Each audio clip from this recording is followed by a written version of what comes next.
mga idol. So yun idol, no, testing ako ng Insta360.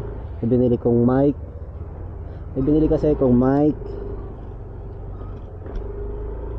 dun sa Shopee na diretso siya. So hindi ko na kailangan ng ano, no, hindi ko kailangan ng adapter. Hindi ko kailangan bumili ng mic adapter. So meron akong binili na lapel mic na diretso siya, na saksak lang diretso sa Insta360.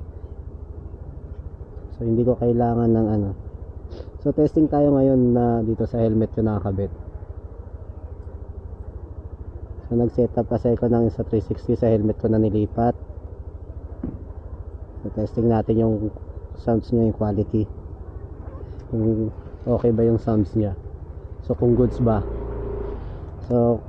din sa pang rides. So half face mate gamit ko mga idol, ha.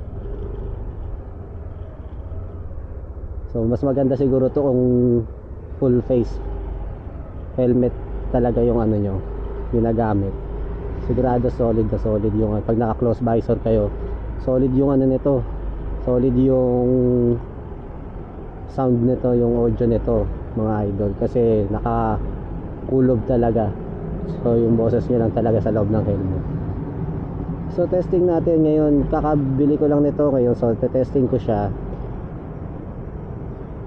titignan natin kung maganda ba yung quality ng sounds. So let's go.